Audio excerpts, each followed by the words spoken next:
بچپن سے قسمت میرے حق میں رہی تھی۔ میں جو چاہ رہی تھی مجھے مل جاتا تھا، اور مجھے لگنے لگا تھا کہ میں نے قسمت کو اپنی مٹھی میں کر لیا ہے۔ جب چاہوں گی جو مانگوں گی وہ مل جائے گا۔ لیکن مجھے کیا معلوم تھا کہ باپ کے بعد وقت بھی آپ کی مخالفت میں ہو جاتا ہے، سایہ بھی ساتھ چھوڑ دیتا ہے۔ میری شادی بھوکے لوگوں میں ہو گئی جو ہر وقت میری دولت کے لالچ میں لگے رہتے۔ میری نند بد کردار عورت تھی، ہر وقت لڑکوں سے باتیں کرتی رہتی تھی۔ ایک دن گھر سے بھاگ گئی اور جاتے جاتے مجھ پر الزام لگا گئی۔ میری بات کا کسی نے یقین نہ کیا۔ میں رحمت سے ان کے لیے زحمت بن گئی تھی۔ میرا نام رحمت ہے۔ میں اپنے والدین کی اکلوتی بیٹی تھی۔ میرے والدین اتنا عرصہ اولاد کے لیے ترستے رہے۔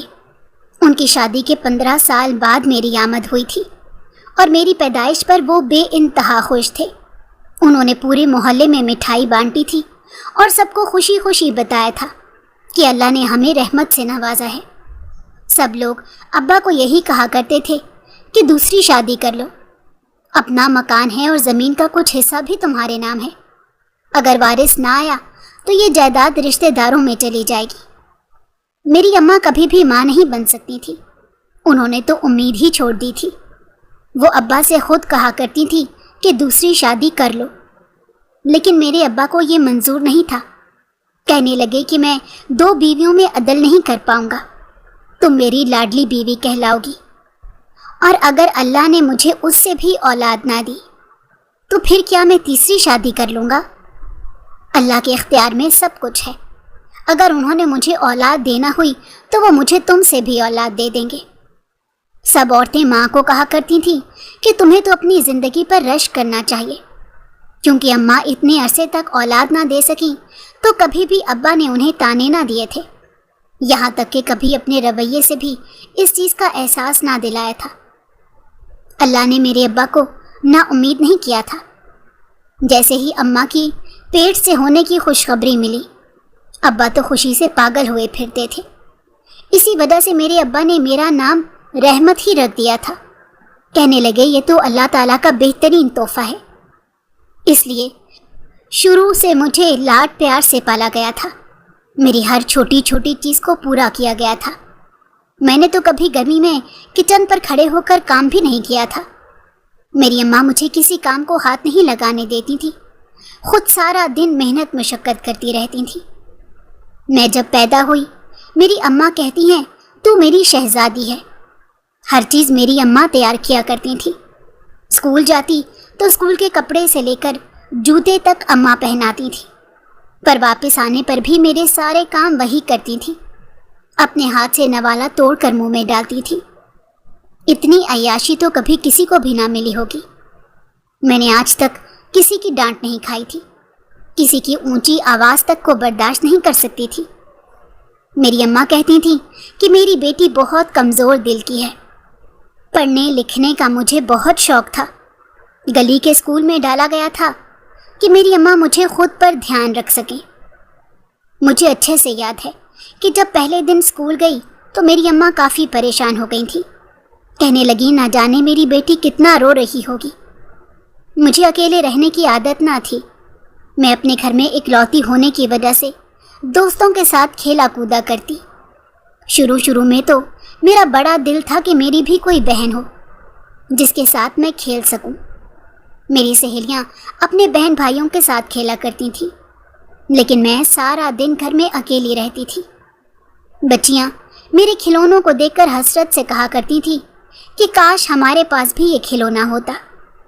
میری اماں ہر موسم کے نئے کپڑے بنا کر دیا کرتی تھی، ہاتھ سے گڑیا بنا کر دیتی۔ عید کے موقع پر ابا اتنی مٹھائی لایا کرتے تھے، روز میری پسند کا کھانا بنتا تھا۔ زندگی میں اتنی آسانیاں تھیں کہ مجھے لگنے لگا تھا کہ زندگی تو بہت رنگین ہے، اس سے زیادہ حسین تو کچھ بھی نہیں۔ مجھے لگتا تھا کہ ساری زندگی میں آسانیاں ہی آسانیاں ہوں گی۔ رات کو میری ماں مجھے پریوں کی کہانیاں سنایا کرتی تھی، اور خود کو میں پری سمجھنے لگی تھی اور پریوں کی دنیا میں ہی جینے لگی۔ میں اماں سے کہہ دیا کرتی تھی آپ میرے لیے بھی کوئی بہن بھائی لے کر آئیں، تو اماں ہنس دیتی تھی، کہتی تھی کہ پری کو کہا ہے وہ بیبی دے کر جائے گی۔ میرے پاس ہر قسم کا نیا فراک تھا۔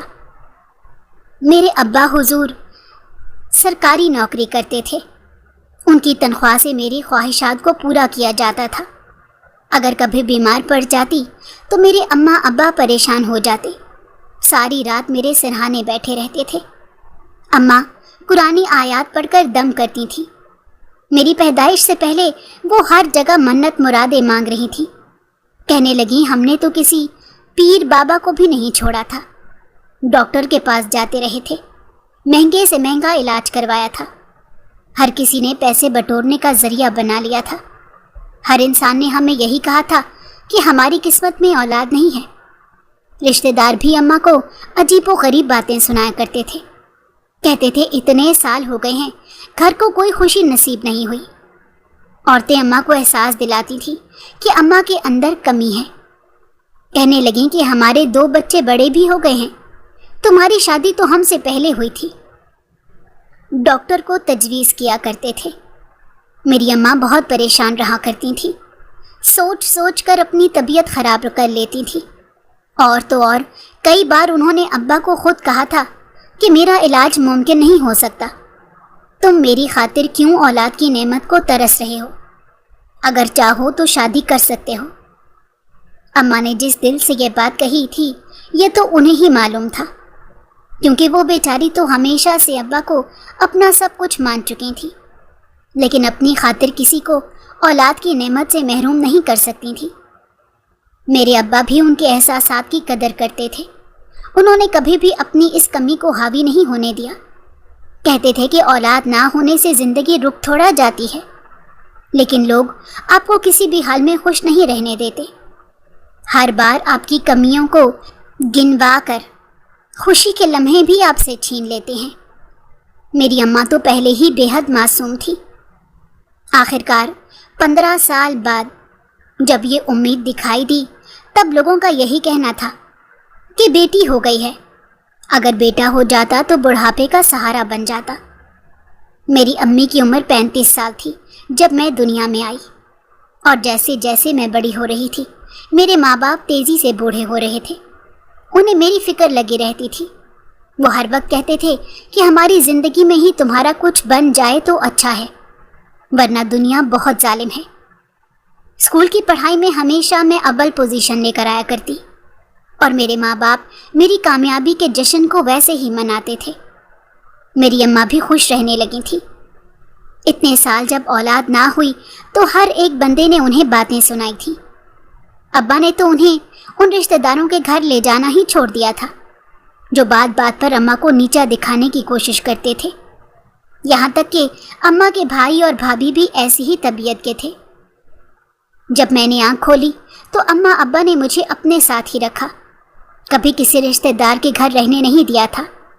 کہنے لگے کہ یہ زندگی بہت مختصر ہے اور یہاں لوگوں کے کئی رنگ دیکھنے کو ملیں گے، کسی پر آنکھیں بند کر کے اعتبار کرنے کی ضرورت نہیں ہے، اور نہ ہی کسی کے میٹھے پن کو دیکھ کر یہ سمجھنے کی ضرورت ہے کہ یہ شخص ہماری غلطیوں پر ہمیں کبھی سزا نہیں دے سکتا۔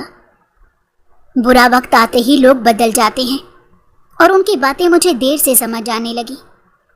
میرے ابا حضور کی تو میں بے حد لاڈلی تھی، کبھی بھی میں نے کوئی بات ان سے چھپائی نہیں تھی۔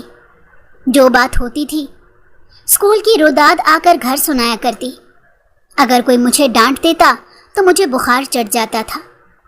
گھر والوں نے کہہ دیا تھا کہ یہ کمزور دل کی ہے، اسے کوئی بھی نہ ڈانٹے۔ گھر میں صرف میرا راج تھا۔ میری اماں سارا دن میرے پیچھے پیچھے پھرتی رہتی تھی، شروع سے ہر چیز پر میرا حق رہا تھا۔ میرے ابا جب بھی کام سے آتے تھے میرے لیے ڈھیروں چیزیں لے کر آیا کرتے، اور سب سے پہلے وہ چیزیں مجھے دی جاتی تھی۔ میرے کھانے کے بعد اگر کوئی چیز بچ جاتی تبھی میری اماں اس چیز کو چکھا کرتی تھی۔ ہر عید پر اماں ابا اپنے نئے کپڑے نہیں بناتے تھے، میرے لیے 3 دن کے نئے سوٹ بنا کرتے تھے۔ کچھ عورتیں اماں کو کہتی تھیں کہ ان پیسوں سے اس لڑکی کا جہیز جمع کر لو، آگے تم لوگوں نے اس کی شادی بھی کرنی ہے۔ میرے ابا سارا پیسہ میری پڑھائی لکھائی پر لگانا چاہتے تھے۔ وہ کہتے تھے کہ اس عمر میں جتنا عیش کر سکتی ہو، کبھی آگے جب کاندھوں پر ذمہ داریاں بڑھ جائیں تو انسان کھل کر سانس بھی نہیں لے پاتا۔ آپ کی اکلوتی بیٹی ہے، لڑکے والے بھی زیادہ کی ڈیمانڈ ہی رکھیں گے۔ بیٹی کو اتنا لاڈ پیار دینے کی ضرورت نہیں ہے۔ اکثر لاڈلی بیٹیاں ہی آگے جا کر مشکلیں اٹھاتی ہیں۔ میری اماں میری وجہ سے کافی پریشان رہتی تھی۔ میرے ابا انہیں کہا کرتے تھے کہ تم چھوٹی چھوٹی چیزوں کی پریشانی سر پر لینا شروع کر دیتی ہو۔ اگر ایسے ہی کام چلتا رہا تو یہ زندگی کیسے گزرے گی؟ سب تمہیں گھر میں ہر چیز مہیا ہو رہی ہے، تو ہم اپنے بچے پر وہ خرچہ نہیں کریں گے تو کس پر کریں گے؟ آگے کی زندگی کا کیا بھروسہ؟ ہم یہ پیسے آگے کی زندگی کے لیے رکھتے رہیں اور اب اس کی خواہشات پوری نہ کی تو کیا پتہ آگے والے اس کی خواہشات پوری کریں گے۔ میرے اماں ابا نے میری کسی خواہش کو رد نہیں کیا تھا۔ اسکول ختم ہوا تو اماں نے کالج میں داخلہ لے دیا۔ میرے ابا آج کل زیادہ بیمار رہا کرتے تھے تو کم ہی نوکری پر جاتے تھے، سارا دن بستر پر پڑے رہتے، چلنے پھرنے کی ہمت بھی ختم ہو گئی تھی۔ ابا کا کام جتنا تھا اس سے گھر کا خرچ مشکل سے پورا ہوتا تھا۔ وہ اس چیز سے بہت پریشان رہتے تھے۔ اماں کہنے لگی کہ آپ کی طبیعت خرابی کے باعث میرا دل خوفزدہ رہتا ہے، اگر آپ کو کچھ ہو گیا تو ہم دونوں کا کیا بنے گا؟ آپ کی اکلوتی بیٹی کے لاڈ کون اٹھائے گا؟ میرے ابا مسکرا دیتے تھے کہ اللہ نے جتنی زندگی لکھی ہوئی ہے اتنی ہی کاٹ کر جاؤں گا، تم دونوں کا بھی اللہ ہی مالک ہے۔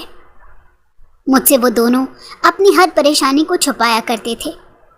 ہر وقت ابا یہی کہتے رہتے تھے کہ آج دفتر میں کام ذرا کم ہے، اس لیے چھٹیاں لے کر گھر بیٹھا ہوا ہوں۔ کبھی بھی انہوں نے اپنی پریشانی کو میرے ساتھ شیئر نہیں کیا تھا۔ کہنے لگے ہماری بیٹی پریشان نہ ہو جائے۔ محلے کی بچیاں ہمارے گھر ٹی وی دیکھنے آیا کرتی تھیں۔ میں جب بڑی ہوئی اور ٹی وی دیکھنے کا شوق پیدا ہوا تو میرے ابا نے گھر میں ٹی وی لگا دیا۔ تب بھی لوگوں نے کہا کہ آج کل کے بچوں کے لیے ٹی وی ٹھیک نہیں ہے۔ میں تو سارا دن کارٹون ہی دیکھتی رہتی تھی اور محلے کی بچیاں بھی ہمارے گھر آیا کرتی تھیں۔ یہ وہی عورتیں تھیں جو اپنے گھر میں ٹی وی نہیں لگاتی تھیں اور ہمارے گھر آ کر گیان دیتی تھیں۔ دراصل ایسے لوگ جب اپنی خواہشات کو پورا نہیں کر سکتے تو دوسرے لوگوں کو بھی خبردار کرتے ہیں کہ کسی طرح وہ بھی اپنی خواہشات کو پورا نہ کریں۔ دن بدن ابا کی طبیعت خراب ہوتی جا رہی تھی۔ میری اماں انہیں روز ڈانٹا کرتی تھی کہ تم کسی اچھے حکیم کے پاس کیوں نہیں چلے جاتے، خود کے نسخے آزماتے رہتے ہو، اور دیکھو بیماری کم ہونے کے بجائے دن بدن بڑھتی ہی چلی جا رہی ہے۔ ابا کو جیسے اپنا خیال ہی نہیں تھا، یا انہیں معلوم تھا کہ ان کے پاس کم دن رہ گئے ہیں۔ اماں کی ڈانٹ ڈپٹ کے بعد وہ ڈاکٹر کے پاس چلے گئے اور وہاں جا کر معلوم ہوا کہ ان کا ایک گردہ تو کام ہی نہیں کر رہا۔ سارا دن دھول مٹی میں کام کرنے کے باعث ان کا ایک گردہ خراب ہو گیا۔ ڈاکٹر چھٹی دینے کے بجائے انہیں ایڈمٹ کر چکے تھے۔ میں اور اماں تو بہت پریشان ہو گئے کیونکہ ڈاکٹر نے کوئی بھی تسلی بخش جواب نہیں دیا تھا۔ میرے ابا ہماری ہمت بڑھاتے رہتے تھے، کہتے تھے کہ کچھ دن میں مجھے چھٹی مل جائے گی، تم لوگ تو ویسے ہی مجھے یہاں لے آئے۔ تمہیں معلوم نہیں کہ ڈاکٹر ایک بیماری کے بجائے 10 بیماریاں نکال لیتے ہیں، وہ صرف ہمیں جھوٹے دلاسے دیتے تھے، ورنہ ڈاکٹر نے تو ہمیں ساری حقیقت بتا دی تھی۔ 2 دن بعد ان کی طبیعت زیادہ بگڑ گئی۔ ڈاکٹر نے کہا کہ فوری آپریشن ہوگا، جس کی رقم کا انتظام تو ہم نے کر لیا تھا، لیکن شاید اللہ نے ابا کو اتنی مہلت نہیں دی کہ وہ آپریشن بھی کروا سکتے۔ اس سے پہلے ہی ابا دم توڑ گئے۔ ان کی موت کا صدمہ ہمیں بہت گہرا لگا تھا۔ میری اماں تو بے ہوش ہی ہو گئی تھیں۔ کئی بار ہوش میں آنے کے بعد مجھے کہنے لگیں کہ تمہارے ابا زندہ ہوں گے، ڈاکٹر لوگ صحیح نہیں بتا سکے۔ محلے کے لوگوں نے ہی کفن دفن کا انتظام کیا تھا، کیونکہ ہمارے گھر میں تو کوئی ایسا مرد نہیں تھا جو قبرستان جا کر قبر کی کھدوائی کروا سکتا۔ ابا کے چند عزیز دوست بھی شامل ہو گئے تھے۔ میرے کان یہ سننے کو ترس رہے تھے کہ کوئی کہہ دے کہ یہ ایک ڈراؤنا خواب ہے۔ ابا ابھی آواز دے کر کہہ دیں کہ میری بیٹی روتی ہوئی اچھی نہیں لگتی۔ حقیقت کچھ اور ہی تھی، لیکن ایسا کچھ نہ ہوا۔ میرے سامنے میرے ابا کو کاندھوں پر ڈال کر قبرستان لے جایا گیا۔ عورتیں ہمیں دلاسے دینے لگیں اور کچھ عورتیں وہی باتیں بنانے لگیں۔ ابا کے انتقال کے بعد رشتہ داروں نے ہمارا جینا حرام کر دیا تھا۔ مالی حالات تو ہمارے اتنے خراب نہ ہوئے تھے۔ میری امی نے تھوڑے تھوڑے پیسے جوڑنا شروع کر دیے۔ اکیلی عورت محلے میں رہ کر محلے کا ماحول نہ خراب کر دے۔ محلے والے کون سا ہمارے منہ میں نوالے ڈال رہے تھے جو ہماری عزت کی انہیں اتنی پرواہ لگ گئی تھی۔ ابا کے بچے پیسوں سے ہمارا خرچہ چل رہا تھا۔ ہم نے کبھی بھی کسی کے آگے ہاتھ نہیں پھیلائے تھے، اور نہ ہی ہمیں امید تھی کہ کوئی ہمارے ساتھ کھڑا ہوگا۔ یہاں تو اپنے لوگ ہی جڑیں کاٹ رہے تھے۔ ہماری مالی مدد تو دور، لوگ ہمیں حوصلہ بھی نہیں دیتے تھے۔ میں اور اماں تو ابھی صدمے سے نکل ہی نہیں پائے تھے۔ لوگوں کی باتیں ہمیں کیا ہی تکلیف دینی تھی، ہم تو ان کی باتوں کو سمجھنے کی کوشش کر رہے تھے کہ آخر کو وہ ہمیں کہنا کیا چاہتے ہیں۔ اکیلی عورت کا کوئی مستقبل نہیں ہوتا، بھیڑیے نوچ کھاتے ہیں۔ میں نے تو ابھی کالج کی پڑھائی بھی مکمل نہ کی تھی۔ ایک سہیلی آ کر اماں کو کہنے لگی کہ آپ اس کی شادی کر دیں، ورنہ آپ دونوں کا جینا لوگ حرام کر دیں گے۔ آپ کی زندگی کا کیا بھروسہ ہے؟ کم از کم آپ کے جانے کے بعد اس کا شوہر تو اس کے سر کا سائبان ہوگا۔ محلے والے گندی گندی باتیں بنا رہے ہیں۔ ابا کے دوست یار افسوس کرنے کو جب ہمارے گھر آئے تو اس پر بھی محلے والوں نے گندی باتیں بنانا شروع کر دی۔ کہتے ماں بیٹی نے پیٹ بھرنے کو یہ دھندا شروع کر دیا ہے۔ گھر ہمارا اپنا تھا، ورنہ یہاں سے بھی نکال باہر کرتے۔ میری اماں تو بہت دیندار اور عزت دار گھرانے سے تعلق رکھتی تھی۔ وہ بیچاری تو کبھی چادر کے بغیر گلی میں بھی نہیں نکلتی تھی۔ شروع سے ابا کے سوا انہوں نے کسی مرد کا کوئی سہارا نہیں لیا تھا۔ اب نوبت اس حد تک آ گئی تھی کہ بیچاری اکیلی بازاروں میں سامان لینے جایا کرتی۔ میں نے انہیں کئی بار کہا تھا کہ آپ کی اب بوڑھی ہڈیوں میں جان نہیں رہی، آپ کے بجائے میں سامان لے کر آ جایا کروں گی۔ تو کہنے لگی کہ محلے والے ویسے ہی بری باتیں بنا رہے ہیں، پھر انہیں اور موقع مل جائے گا۔ جوان ہو، حسین ہو، کسی نے چھیڑ دیا یا عزت خراب کر دی تو ہم اپنی فریاد کس کو سنائیں گے؟ میرے لیے راتوں کو اٹھ اٹھ کر روتی تھی، اللہ سے دعائیں مانگتی تھی کہ میرا نصیب چمک جائے۔ دیر سے اولاد ہونے کا یہی نقصان ہوتا ہے کہ والدین اپنی مدت پوری کر کے دنیا سے چلے جاتے ہیں، پیچھے اولاد ظالم دنیا کے ہاتھ لگ جاتی ہے۔ اماں کی حالت کو دیکھ کر مجھے بھی یہی لگتا تھا کہ مجھے شادی کر لینی چاہیے، کم از کم میری ماں کی فکریں تو کم ہوں گی۔ کسی ایسے انسان کو اپنا جیون ساتھی بنانا چاہیے جو کم از کم میری ماں کا خیال رکھے، ان کو بیٹوں کی طرح عزت دے۔ لیکن آج کل کے زمانے میں ایسے رشتے ملنا بے حد مشکل ہو جاتا ہے، کوئی بھی اتنا اچھا نہیں ہوتا۔ یہاں تو ہر کوئی لالچی انسان بنا بیٹھا ہے۔ کسی کی نظر میرے مکان پر تھی تو کوئی میری خوبصورتی کو نوچ دینا چاہتا تھا۔ جیسے رشتے آ رہے تھے خود کو ہی شرم آ جاتی تھی کہ کیا میں اتنی بری ہوں۔ اماں کہتی تھی مجھے کیا معلوم، گھر کے لاڈلوں پر ایسی آزمائشیں بھی آتی ہیں۔ میں نے اور تیرے ابا نے تو تیرے لیے کیا کیا سوچا تھا۔ میری ماں سارا دن کمرے میں بند رہتی، کسی کام کو ہاتھ نہیں لگاتی تھی۔ ساری زندگی میرے باپ نے مجھے کچن میں گھسنے نہیں دیا تھا۔ مجھے تو پانی ابالنے کے علاوہ کوئی کام نہیں آتا تھا، کیونکہ میری ماں ہی گھر کے سارے کام خود کیا کرتی تھی۔ اماں کی صحت کو سمجھتے ہوئے اب گھر کے سارے کام میں نے اپنے ذمہ لے لیے۔ پہلے تو ایک دو بار ہاتھ بھی جلا تھا۔ اماں نے کہہ دیا کہ کوئی ضرورت نہیں ہے کام کرنے کی، لیکن میں ان کا دکھ درد سمجھ سکتی تھی۔ باپ کے جانے کے بعد بیٹیوں کے وہ ناز نخرے نہیں رہتے، انہیں وقت کے ساتھ خود کو سنبھالنا پڑتا ہے۔ ابا کی یاد میں میری آنکھیں رو رو کر خشک ہو چکی تھیں۔ میری ماں بھی میرا دکھ سمجھتی تھی، کہتی تھی کہ جانے والا چلا گیا، اب تیری ذمہ داری میرے کاندھوں پر ہے۔ اسی لیے میں نے رشتے والی سے بات کر لی ہے۔ میں خود بوڑھی ہو چکی ہوں، کچھ سال تک ہی زندہ رہوں گی، اس کے بعد تیری تو ساری زندگی پڑی ہے۔ اچھا رشتہ مل گیا تو مجھے بھی حوصلہ رہے گا۔ رشتے والی نے 10,000 روپے رشتہ کروانے کی خاطر لیے اور کہنے لگی کہ ایک سے بڑھ کر ایک رشتہ لے کر آؤں گی، لیکن اس کے رشتوں کو دیکھ کر تو میری اماں مزید پریشانی میں چلی گئی۔ ابا کی زندگی میں میرے لیے بڑے اچھے رشتے آئے تھے، لیکن میرے ابا کہنے لگے ابھی یہ چھوٹی ہے، پڑھنے لکھنے کے دن ہیں، ابھی اس کے کاندھوں پر شادی کی ذمہ داری نہیں ڈال سکتا۔ اور ان کے گزر جانے کے بعد لوگوں نے منہ ہی پھیر لیے۔ رشتے والی میرے لیے 2 بچوں کے باپ کا رشتہ لے کر آئی، جس کی عمر بھی مجھ سے 16 سال زیادہ تھی۔ پہلی بیوی خودکشی کر کے مر چکی تھی۔ آدمی کے بارے میں بھی مشہور تھا کہ گندی نظروں والا ہے، محلے کی آتی جاتی ہر عورت کو تاڑتا ہے۔ شروع سے میں اسے چچا کہتی آئی تھی، لیکن ابا کے جانے کے بعد اس کی گندی نظریں مجھ پر ہی تھی۔ اپنے کریانے کی دکان سے لالچی کا پیٹ نہ بھرا تو میرے جسم کے ساتھ میرے مکان پر بھی نظر تھی۔ میں نے غصے سے رشتے والی کو خبردار کر دیا کہ ایسے رشتے میرے گھر لانے کی کوئی ضرورت نہیں۔ اس رشتے سے انکار کی صورت اس ہوس پرست انسان نے میرے کردار پر الزام لگائے، ہمیں کریانہ دینے سے منع کر دیا۔ لوگوں کے سامنے معصوم بن گیا کہ میں تو ماں بیٹی کو سہارا دینا چاہتا تھا، لیکن یہ دونوں میری عزت پر باتیں بنا رہی ہیں۔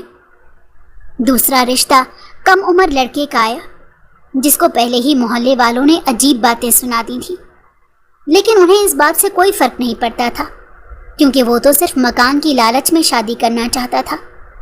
انہوں نے پہلے ہی ڈیمانڈ رکھی تھی کہ ان کے بیٹے کے ہزاروں رشتے آ رہے ہیں، ان کو رشتے کی کمی نہیں، لیکن آپ کی بیٹی کو سہارا دینا چاہتے ہیں۔ شادی کے بعد آپ کی بیٹی کا جو کچھ ہوگا وہ میرے بیٹے کے نام ہی تو لگے گا۔ میری اماں تو سدا کی سادی بندی تھی، انہیں تو اس طرح کی باتوں سے کوئی فرق نہیں پڑتا تھا۔ کہنے لگی، بھلا وہ تمہارے شوہر کے نام ہو جائے تو کیا فرق پڑے گا، تم نے اسی گھر میں جانا ہے۔ میں نے کہا، اماں اگر اس طرح کے لالچی لوگوں میں میرا رشتہ دے دیا تو کل ہر بات پر مجھے طلاق کی دھمکی دیا کریں گے۔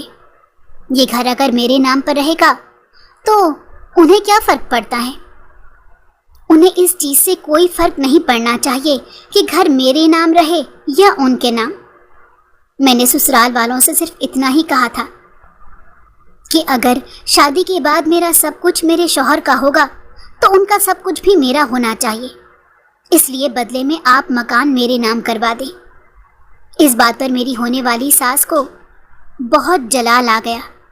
کہنے لگیں کہ ہم نے تو شریف لوگوں میں رشتہ کرنے کا سوچا، لیکن یہاں تو لڑکی کی زبان بھی اتنی لمبی ہے، جو معاملات اس کی ماں کو دیکھنے چاہیے تھے ان معاملات میں یہ لڑکی خود گھس رہی ہے۔ آج کل کے لوگوں سے سچ برداشت نہیں ہوتا۔ میں نے یا میری ماں نے ان سے کسی قسم کی کوئی لالچی ڈیمانڈ نہیں کی تھی، وہ لوگ خود لالچ میں میرے گھر رشتہ لے کر آئے تھے۔ رشتے والی کو میں نے اچھی سے سمجھا دیا تھا کہ بے شک غریب گھر کا لڑکا ہو، 2 وقت کی محنت مزدوری کر کے کھاتا ہو، لیکن ایماندار شریف ہو، لیکن ایسا رشتہ آج کل ملنا بے حد مشکل ہو گیا تھا۔ میں نے 2 رشتوں سے کیا انکار کیا، پورے محلے میں میری بات مشہور ہو چکی تھی۔ میری ماں سر پکڑ کر بیٹھ گئی تھی، کہنے لگی اگر وہ لالچ میں بھی آ رہے تھے تو آج کل کون سا جو بغیر لالچ کے ایک یتیم لڑکی کو بیاہ کر لے جائے۔ مجھے بہت غصہ آنے لگا، اب لوگ صرف باتیں بنانا جانتے ہیں۔ اماں کی طبیعت خرابی بھی دن بدن بڑھتی چلی جا رہی تھی۔ مجھے کہنے لگی اب مکان کا مطالبہ کریں تو مجھے بات کرنے دینا۔ رشتے والی نے بھی اماں کو کہہ دیا کہ مناسب رشتہ ملنا مشکل ہے۔ یہی لوگ پہلے میری قسمت پر رش کیا کرتے تھے، کہتے تھے کہ بیٹیوں کو ایسی قسمت لے کر پیدا ہونا چاہیے۔ میری سہیلیاں کہا کرتی تھی تمہارے پاس تو ہر چیز ہے۔ اللہ نے شاید مجھے ایسے لوگوں کی اوقات دکھانی تھی، تبھی میرے حالات بدلے تھے کہ میں دیکھ سکوں کہ میرے ارد گرد رہنے والے لوگ کس قدر زہریلے ہیں۔ خود کو آئینے میں دیکھ کر کئی بار خود سے سوال کرتی تھی کہ مجھ میں کیا کمی ہے، شکل و صورت کی بھی اتنی بری نہیں ہوں،